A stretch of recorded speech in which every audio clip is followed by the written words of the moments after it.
everybody? Welcome to another edition of the Motor City Mad Mouth and Marvin and the Mike Show. Do I have energy? I don't know. Marvin, can I ask you a question? What does a 2-liter Diet Mountain Dew and a 1.5, 2 liters of Diet Coke tell you?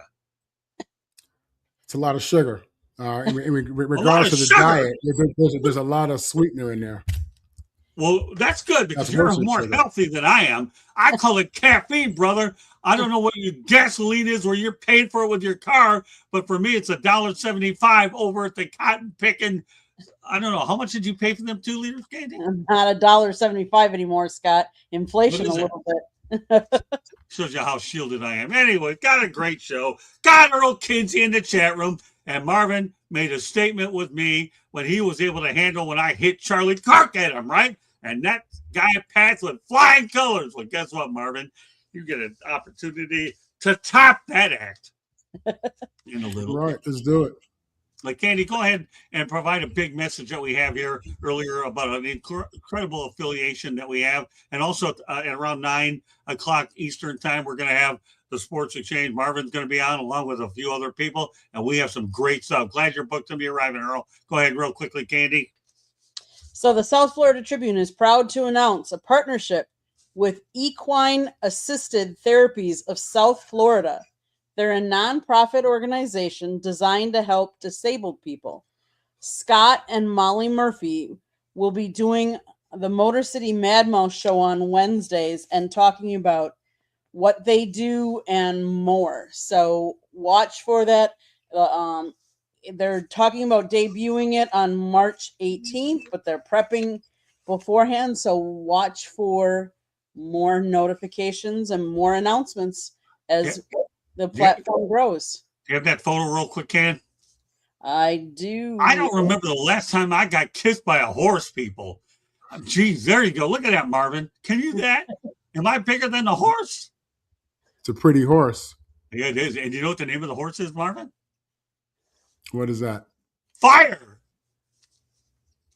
And you know what? I'm going back there in a few weeks ago. My show. It should be on fire. You know what I'm going to do? Oh, that's good. I like that. That's pretty cool stuff. And I'm going to get another picture with that horse because actually that place is only 4 miles away.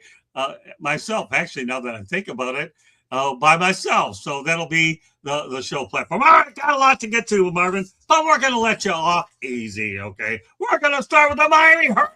We talk about fire. We're going to talk about the Hurricane. Miami football could break in $20 million for the Scouts football playoff. Guess what, Marvin? They did as they advanced to the final game, only to lose 27-21 to Indiana. What do you think about $20 million in your pocket?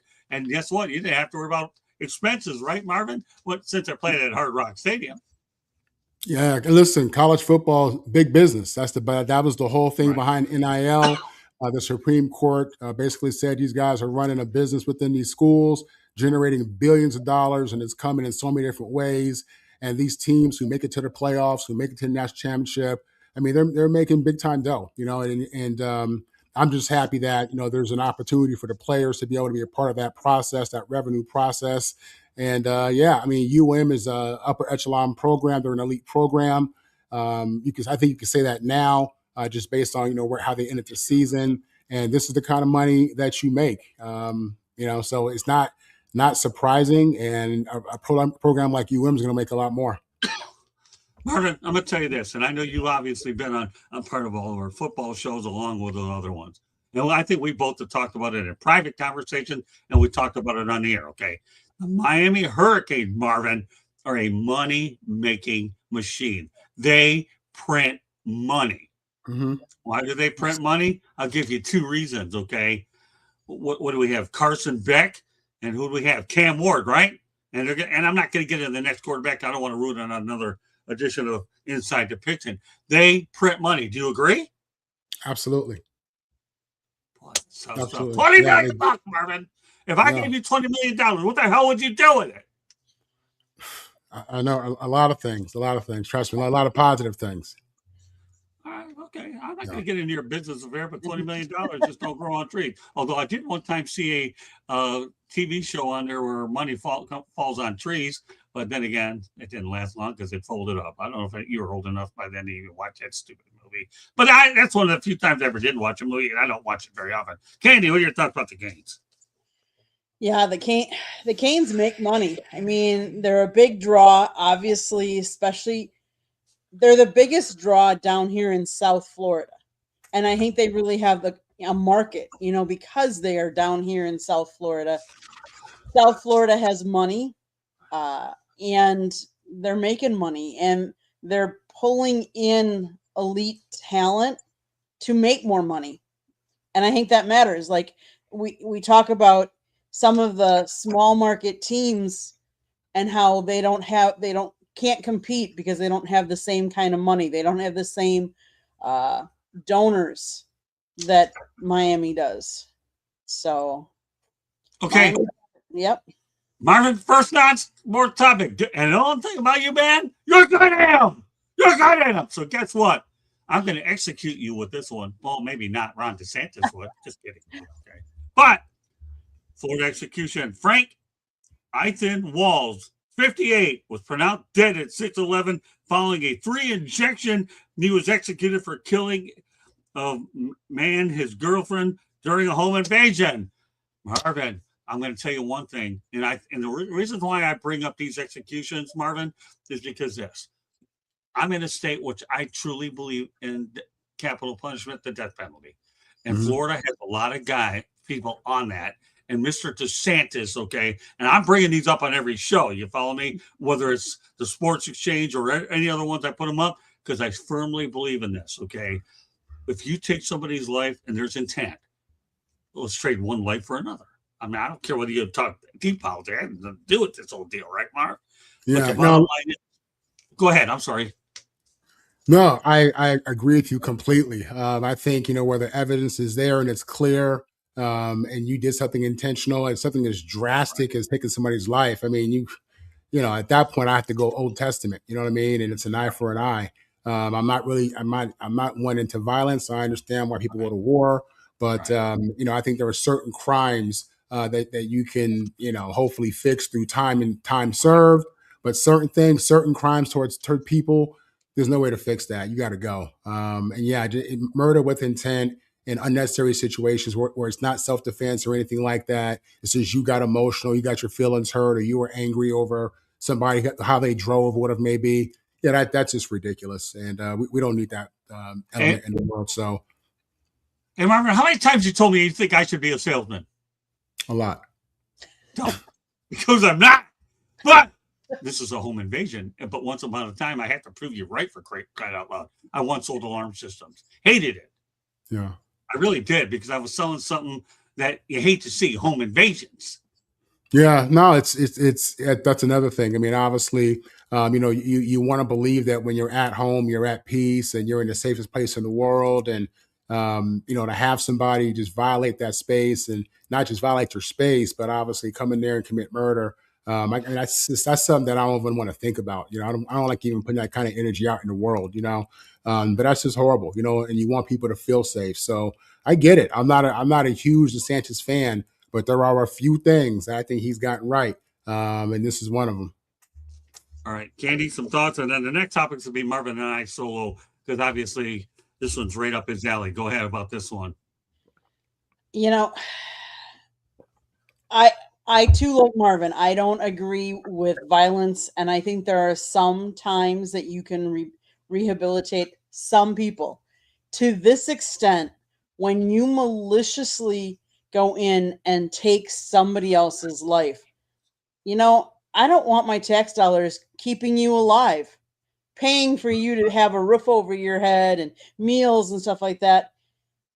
You did something with intent to maliciously kill somebody and take somebody else's life. So, yeah, death penalty is fine by me for certain circumstances. As long as there's no doubt that you did it, there on all of that. But yeah. Okay, Marvin, we're on our own with this one. You ready? Okay, right up your alley. You ever heard of that thing called a football, right? You used to play the sport or at one point, and did pretty good. I guess at USC, if I understand, and not lose, and I'm not suffering from dementia. It's about DUMBMENTIA. If you've never heard it that way, because I made it up, okay? But now you have. I earned the network. All right. Anyway, Oregon State has named Alabama offensive coordinator Jamarcus Shepard as the next head football coach after agreeing to terms on a 5-year contract. The Beavers make a great minority hire who will be going to the revived Pac-12. Marvin, it's always good to see a great minority hiring. This guy has a chance to win in the revived Pac-12. I want some thoughts, please. Thank you. Yeah, I mean, college football, for the most part, I think, has done a decent job in hiring men of color. It's the NFL that's really been more the issue, I believe. But more importantly, is he going to be a good coach? I mean, that's it. It's great that he happens to be black, but is he going to be productive? Is he going to be able to lead the Beavers and be competitive in this new? What is it? I guess it's still called the Pac-12, and they have like 5 people in it. I don't know. No, actually, Marvin, I think the amount of teams that they actually have, my man, is I believe 9, and they have to at some point get 10. Okay, all right. Go ahead. Yeah. I'm just updating you. We on these shows update news. Do I have enough energy, Marvin? Is that all the caffeine kicking in? I think so. But no, obviously Alabama, the reality is this isn't Alabama as we've known it. This is a different Alabama. This is not Nick Saban's Alabama. This is Kalen DeBoer's Alabama, who got blown out in the Rose Bowl against Indiana. That's who this is. They're a team who lost to Florida State, who had won 5 games this year. So the fact he's from Alabama, it sounds cute, but it's also misleading when you hear that, because we still think of Saban, and he's not. And maybe he was there when Saban was there for a little bit, but the biggest thing is this: how is their NIL? That's what I need to know. And are they going to be competitive like the other teams, the new teams in the new Pac-12? So that could be a great hire. I hope it is. Maybe this guy also ascends to the NFL and he helps change some of those numbers, because the NFL minority coaching numbers are the ones that really are concerning the most, I think. But good for Oregon State. Let's see what they do with it. Thanks, Earl. I appreciate you saying that. I feel better. I feel fantastic. Hey, listen, you know what? Anytime you get a new partner like Aquinas people, that's a great partner for us, because this is really something I'm really looking to do, and I'm trying to be a little bit more different than I used to be. This is one old dog that's ready to learn a few new tricks. Okay, great stuff. Okay, so now Marvin, well, let's see. We'll go one more sports topic, because then we got to hit to the tough stuff, man. You're getting off easy so far. The execution was nothing compared to what you're about to get to. But you've taken every shot I've hit so far, right, Marvin? Right? Okay, so here. Candy, you get involved with this one because it involves an old former Milwaukee Buck. Damian Lillard actually participated in the 3-point contest during the NBA All-Star Weekend. This guy had an Achilles injury. He hasn't played this season, but he won back-to-back 3-pointer contests in 23-24. Here's what I'm going to say. I'm going to lead off with this, and you guys can duke it out, all right? This guy should not have done that. How the hell do you not, and I repeat, not playing all year and going to 3-point shooting? I don't care. Achilles injury. Listen, I don't know about him. That's one of the few things I haven't had, okay? Although I've had 29 other things and all these other diseases that are beating the hell out of my body, okay? I think this guy shouldn't have played there. I don't care if it's a 3-point shoot contest or not. That's disrespectful to the team, okay? They haven't played anything. You haven't won anything with them. Haven't done. And then let's go ahead and have a recess over the All-Star Weekend. Marvin, go ahead. Floor's yours. Yeah, it's really surprising to me that he actually would play. Dame Lillard is one of the elite players of this league in his prime. Definitely first ballot Hall of Famer. And he's a guy who probably has some gas left in the tank. Smart guy, veteran guy. You don't hear bad things about him off the court. And, I would think that, I don't want to say common sense, but I would just think that he'd have a different level of awareness just based on where he's at in his career, his age. People come back from Achilles, but that's a tough injury to come back from. It really is. So I'm shocked that he would put anything at risk with that Achilles in this tournament. There's nothing about it. I mean, to me, it just shows that he misses the competition. He misses the guys. He misses that environment, But when you consider how the wrong step, pushing off it at the wrong time when it's not ready, now it sets you back another year. And at his age, 35 plus, you can't have those kind of injuries. So it was surprising. And I would hope moving forward, he would see that a little bit differently. And I'm surprised that the team let him do it. See, you know what? You are so dead accurate on that. It's ridiculous. But the only thing different between you and me, you're an athlete. Me, I'm a reporter, okay, that has more injuries than most athletes have. And again, you don't want my medical records, and besides, HIPAA wouldn't allow them. It doesn't mean I'm a big motor mouth and I wouldn't spit a few off anyways. Who cares? But you know what, Paul? You ever heard of that thing called bullseye? Yeah. Yes or no? Yes. You just hit one. Candy, some thoughts about your former player. Yeah, back game 4 on April 27th, Lillard suffered a non-contact injury. Yes, he tore his Achilles tendon, ending his season with the Bucks, putting his availability for the 25-26 season into question. On July 6th of 2025, the Bucks announced they had waived Lillard, stretching the remaining $103 million left on his deal. On July 19th, 2025, the Trailblazers signed him to a 3-year, $42 million deal, making his return to the franchise after previously spending 11 seasons with that team. But then on February 14th, so he has not played a single game since then. On February 14th of 2026, Lillard won the three-point contest at the 2026 NBA All-Star Game. How is he even in the All-Star Game if he hasn't played this season? Like, I don't understand that. That's like, okay, you know what? Let's bring back somebody else that isn't playing, that's retired, and let him go play and shoot in the All-Star Game or the 3-point or the slam dunk. Let's have Michael Jordan come back and he can, go in the slam dunk contest. I don't understand how Portland let him do that. If you're recovering from an injury and you're under contract, how? Why? And because let's face it, an Achilles is a non-contact injury, is it? So you could re-injure it by participating in the contest. So I'm surprised. I was kind of shocked. But he's not a Milwaukee Buck anymore, so I guess whatever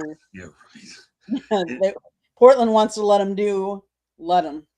It just shows you that the NBA is a give the fans what they want type of league. The voting is a popularity contest, and that's really it. That's the bottom line. It's not based on anything else.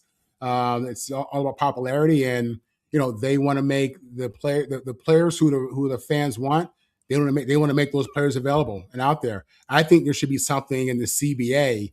I mean, I would think that the players union would protect the player by not making them play in an All-Star game, even if they are voted into it. It's just, it's weird. It's weird that he played. You're right. I mean, it really is. It's strange considering he's really injured. Mm-hmm. So let me ask you a question. You're part of the NFLPA out in Atlanta, if I understand correct, right? That's correct. So I'm going to put you on the spot here, okay?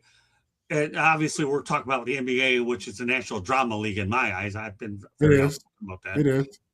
But would you think that the NFLPA would frown upon something like that? Doing some extracurricular stuff they haven't played? Just give me a quick answer on this. Absolutely. I mean, in the NFL, your body only has so many hits it can take. Right. You know what I mean? Mm-hmm. So there's no way that you're going to put a player out there. I mean, they canceled the Pro Bowl. I should tell you everything right there. They canceled the game altogether. You know what I mean? Just because they don't want players to have more risk, more time out there. So no, this would never fly in the NFL. Nothing like that. The players wouldn't go for it though either. The players wouldn't play. I mean, it's just football's a different game, some different level of physicality, and this was a drill and an All-Star game. I get it, but he has to shoot, push off the Achilles, slide to the next ball. I mean, there's too much opportunity for him to get hurt. That was just crazy to me. Okay, guess what, Marvin? Only 3 more topics, but now we get to the hard air, and our goal is to be off the air by 8:55, and there's no reason why we can't do it because this one's going to be rapid fire. Okay, Marvin, you ready? Mm-hmm. All I did was just give you the appetizer. Now you're getting the main course. Okay, ready? Can you handle it? You handle Charlie Kirk. Okay, let's see if we can do this one. Kim Jong-un names his 13-year-old daughter as the successor. The Kim family has ruled since 1978, 78 years. His daughter, Kim Jong-a, I don't have to pronounce this stuff too much, okay, has already met several leaders in the world. Some thoughts about that transition of regime? I'm not one that thinks about military strategy too much, but I would think that he put a big bullseye on his daughter. I think that in my mind, you're putting way too much attention on a 13-year-old girl in a world full of people who have nuclear bombs and people who are, have bombs strapped to their chest, and for people who infiltrate and are spies, and for people who are conspiracy theorists, and they got military training. I don't understand that move, especially for a guy that lives in so much secrecy, so much privacy. My thought is, what's the play there? How is that good? What does that show? I mean, I would assume that a guy like that is trying to just show his the people in the country, show them what the future is or whatever it may be, and just trying to carry on his BS agenda that he's doing with those unfortunate brainwashed people. Yeah, I don't get that play at all. That's, to me, it's just it puts her at risk. Okay, Candy. And by the way, Earl, I got two more along those lines. I gave Paul the easy route to talk about this one first. It only gets better. Let me tell you, Paul and everybody else out there that know me, I put these shows together sometimes at 2, 3 in the morning. Okay, I don't have normal sleeping hours.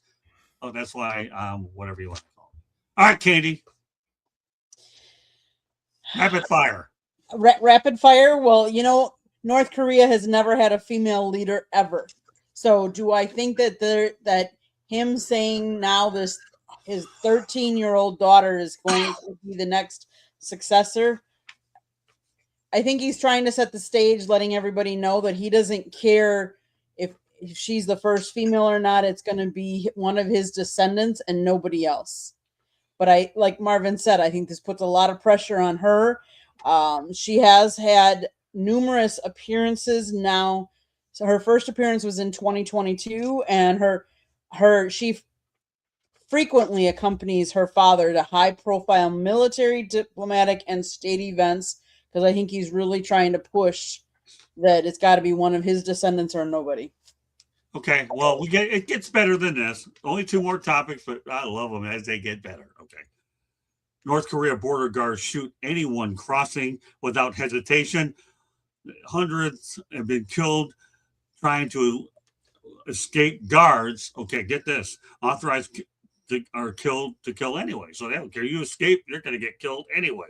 Area 51 signs literally say lethal force is authorized. North Sentinel Island tribes will kill any outsider who approaches Snake Island, and has 4,000 deadly vipers. My gosh, you all know about snakes, right? They're dangerous. And 1 bite guarantees death. Mount weather guards will shoot trespassers on site, protecting a secret government bunker. Boy, Marvin, I'm telling you, stay away from them vipers. What are your thoughts about this? This gets a little uglier, doesn't it? Yeah. In regards to the Sentinelese, I mean, yeah, I've seen videos and read about people who were going in the name of Jesus, going to the island, trying to, baptize these people, and they were killed on sight with arrows. I mean, to these people, it's the year 1000. They don't know that we're in 2026. It's really a unique situation that you kind of appreciate, but you wonder the reality of how that life really is for those people. In regards to Area 51 and other stuff that's protected, I mean, yeah, I mean that's that's how governments roll. They're authorized to allow, if the government wants to protect something, they'll kill you, and there's no investigation, there's no nothing. In North Korea, you're talking about people at the border in North Korea. Oh my God, they get killed if people get by. If they let somebody escape, they get killed, they get punished. So yeah, that's a serious situation, man. But yeah, Kim Jong-un, I mean, he kills his own people. He kills his own family. I mean, that's well documented. So yeah, those extreme acts are tough, man. But that's the world we live in. Well, the world we live in, Marvin, and I think I've done everything in my power to teach you a lot of interesting stuff about news, entertainment. Sometimes the topics get a little bit like this. It's just the world we live in, and it's our goal here on the network is to be as versatile as we can and educate, and that's what we're doing. And by the way, great minds think alike on some of the other stuff. All right, Candy, some thoughts, and we have one more topic we're going to get to. Show rolling along at a great pace, because I'll tell you, I want to make sure that it's not quantity today, people, it's quality. Candy, go on. So what I would say is, yes, North Korea obviously has a very new militarized leader there who wants to ensure that his secrets are his secrets, that Area 51 is intense security. But on the flip side, you could almost say the same here. Donald Trump, he lives down here in Florida at Mar-a-Lago. And if any of you have followed any of the recent happenings, there was an intruder that got over one of the gates, and he brought a gun with him, a machine gun. He was shot and killed down here as well. And now they've actually closed one of the roads around Mar-a-Lago because they I don't know what if they had more intel or anything like that, but I get it. People that run the country can run it how they need to, and they need to be protected. So obviously in North Korea, they are protecting Area 51 like nothing else. Topic of the night. You want to learn more about North Korea? I'll give you some things that are considered normal things, people. Normal things that we all get to deal with. Let's appreciate where we're at, right? That are illegal in North Korea include owning private property. Okay. Does not exist. All land and housing and state owned, they're all, excuse me, my throat, bear with me a second here, okay? My throat, well, it's only been used for 47 cotton picking years. It's like brakes. At some point, it's going to wear out, right? But anyways, does not exist. All land and housing are state owned. Having personal privacy, non-existent. The government monitors citizens closely, including surveillance of their home. Oh my gosh. Phones and internet usage, listening to outsider music, listening to music that isn't including K-pop. I don't even know what K-pop is. Do you, Marvin? I don't even know. Do you? Yeah, I've heard of it. Very popular. Oh, is it really? That shows you what I know about music. I do easy listening, and that's good enough for me. Or unless people call it soft rock, that's me. Not K-pop. Okay, all right. Gambling, people, is illegal for ordinary citizens. Only foreigners are allowed to gamble in the state-run casinos. No savings plans. Oh my gosh, no savings plans. Oh, this is getting really, really, really rough, man. The government controls all aspects of personal finance, keeping personal records of your life, personal records, especially photos and diaries. Oh my God, Marvin. Don't you ever take a cotton picking photo and live there, because they're going to control that sucker too, man. And diaries, well, I don't know. How many people actually go out there and keep them these days? Probably more than people that I even think. I don't even know. That aren't state sanctioned are illegal. Okay, the social code is a total system override. Individuality is treated. That's corruption. Oh my God. You want to live there, Marvin? No, I would not want to live there at all. It's unfortunate. Again, these people don't want to understand the human right violations that are being committed against them. They live in a world, it's like the Twilight Zone for them, probably. I don't know. But it's just really unfortunate that situation even exists in the world. You want to ask yourself, how come someone hasn't gone in there and done something? But whose job is it? Whose job is it to police the world and solve the world's problems? It's a tough situation.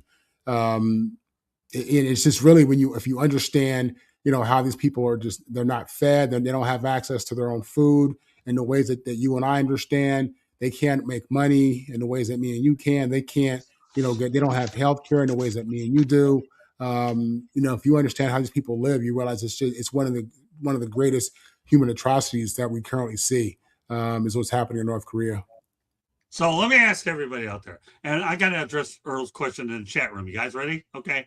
Do I believe in aliens and UFOs? Probably not, but I'm going to ask Earl a question out there. You got to give me a yes or no. And Marvin, I'm going to present this to you as well. Okay. Everybody be ready for this. Okay. Earl, do you believe in the Loch Ness Monster? Marvin, I'm going to ask you, do you believe in UFOs and aliens and the Loch Ness Monster? A yes or no?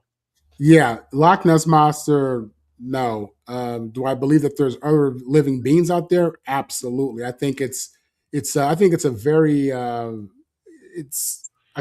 American to believe that of all the trillions times trillions times trillions of universes and galaxies that are out there, all the suns, all the planets that we found that are already Earth-like, We found quite a few. I think that it is impossible that we are the only intelligent life form out there. I don't think that we're the chosen one. I don't think that our brains can really conceive the reality of what's out in the world. So yeah, I completely believe in UFOs and aliens, Scott. There's no doubt about that.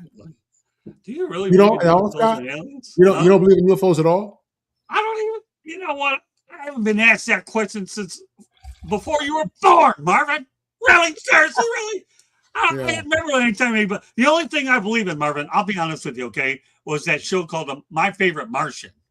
Yeah. Isn't that the guy that had antennas sticking out of his head? I don't know. Even then, that was tough for me to deal with. A Martian, man. Martian Marvin. Okay. Oh, that's an interesting club. Martian Marvin. No, I'm not calling you that nickname. I'm sure we have other nicknames. Yeah, but I don't remember who started them. Now, UFOs, I don't know about that, Marvin. I haven't seen one. I mean, what was the other one? Aliens? Let me ask you a question, Marvin. What's your definition of an alien? Yeah, any life form not from Earth. Good. Okay. Do you believe in them? 100%. Okay, good. Good enough. I'll take your word. I don't believe in either of them. I don't believe in the Loch Ness Monster, but I'll tell you one thing I do believe. That's a good question, Earl. Candy, real quick, and then we'll do a station break, and then we're going to. And Marvin, guess what, man? You passed this test on this show, but I promise you one thing: the Sports Exchange won't be as bad as you have. You know why, Marvin? Because I'm going to talk about the Rubik's Cube. Can you think you can handle that one? God only knows you got hit with the lumber this time, man. Go ahead, Candy, real quick. Marvin, Paul, Candy, and I switch over to the Sports Exchange at approximately 9. Ready for that one, Marvin? You're getting off easy here. This is a heavyweight show. I don't know what we got, but we have a lot. We'll have a full house of that one. Go ahead, Candy, real quick. So I would say I would not want to live in North Korea. I don't want to be under strict government control, limited civil liberties, widespread poverty, severe restrictions on freedom of speech and movement, and access to outside information. You're sheltered, and they say citizens generally work 6 days a week for the state, often in supporting agricultural or industrial labor. The food, housing, and jobs are rationed and assigned by the government. So that means someone's going to come in and tell you what you're supposed to do 6 days a week. No, I mean, I like America, where the land of the free, and you have choices, and you can do what you choose to do, and hopefully it's something you love to do. That's just me. Puts it all in perspective. People, life in North Korea. Why would I do something like this? I don't care. Because you know what I have in common with Brett Favre, Marvin? Let's see what you've retained so far. What do I have in common with Brett Favre? Come on, Marvin. How long you been with me now? Oh, wow, Scott, you got me. I'm a gunslinger, Marvin. If I ever ask you that question again, you better mention gunslinger. In fact, you know what I'm going to tell you to do after the show? What you are to do is you are to take a Sharpie, and I want you to go ahead in black, okay, or whatever you can see, and put Scott is a gunslinger. And then when you do that, Scott is not a salesman. Well, you'll never do that because you already stereotyped me with that. I am a gunslinger, Marvin. Remember that. And you ever heard of Don Cherry, the former hockey announcer? Don Cherry? I don't think so. Oh, that's okay. He's a guy that used to wear a checkered jacket and is louder than I was. Is that possible? That's hockey. That's okay. That's not your sport anyway. You're a football guy and a damn good one. But anyway, Marvin, how would you grade my energy on a scale of 1 to 10? No, you up there, Scott. You giving the people what they want out of 10. Am I? Yeah. Really? Seriously? Really? Thank you. Yeah. You think I have plenty of left of the Sports Exchange that you're about to see in about a few minutes?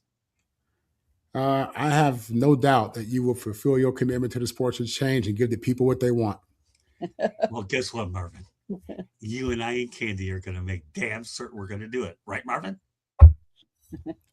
Scott, I've been committed, man. I'm awesome. And so are you, Marvin. I tell you, I like guys like you. You know why? Because I take guys like you, and what we try to do with people like you, Marvin, we try to turn athletes into broadcasters, okay?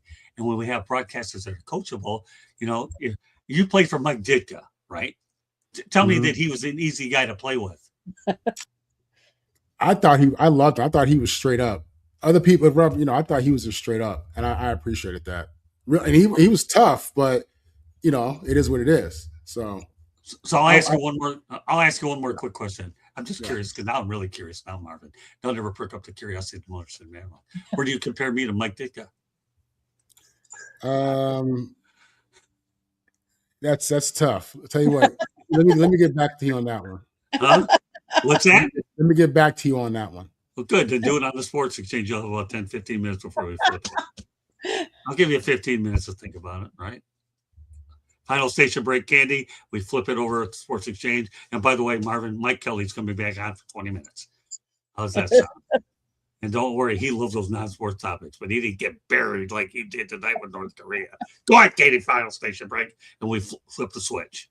South Florida Tribune Publishing Company published a book, Lessons from the Microphone, Tuning into the Enduring Wisdom of Visionary Leaders. It is written by our host, Scott, the Motor City Madmouth Morganroth, talks about his 40-plus years in the industry and how it has evolved, old school media versus new school media. Get your copy today. It's available in the written print version or the audio version. Amazon, Barnes & Noble, Kindle, Google, and Apple Books. There's also a link on our website, www.southfloridatribune.com, where there is a plethora of great content, so go check it out. If you like to listen to podcasts, you can find us wherever you get your podcast. If you want to advertise or you want to be a guest on the show, you can always email us at southfloridatribune@gmail.com. Last but not least, if you see the red subscribe button in that lower right-hand corner, that means you have not yet subscribed to us. Please do so. I don't know what you're waiting for. And then turn on your notifications so you're notified every time we go live. Monday nights is baseball night. Tuesday nights is football. Wednesday nights, you never know what you're going to get. Up your bag of tricks. Thursday nights on Fire Up, you never know what you're going to get. And then on Sports Wrap, typically they could talk about hockey. They could talk about martial arts. They could talk about soccer. You just never know. So tune in again.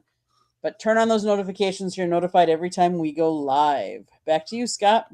Great stuff. But also, I should mention, and by the way, we are falling into a very good spot here. I always say that the show, Marvin and Motor City Madmouth and Marvin on the mic show should run between 30 and 40 minutes. And right now we're closing in on 38, so we're really on schedule big time. One last programming note I want to mention on Sports Wrap tomorrow, former Washington Capitals player Dennis Maruk, M-A-R-U-K, one of the best Capitals of all time, will be joining us tomorrow night on Sports Wrap at 8 o'clock. Marvin, Candy, and everybody out there listening, I set my cotton picking standards to get the best darn guest I can get. And I'm telling you, I talked to Dennis, and this guy is good. I am really looking forward to that show as I am every show. With that said, that does it for this edition of the Motor City Madmouth and Marvin on Mike's show. Great show tonight. Explosive. Yes, life in Korea is not very good. Appreciate the patriotism that you have in the United States. That's why I decided to take my gunslinger, Marvin, approach to this show to let everybody know it gets bad out there and we should appreciate where we live. God bless America. I'm not saying God bless North Korea because I gave you lots of reason not to say it tonight. But Sports Exchange is coming up. We'll see you in a few moments.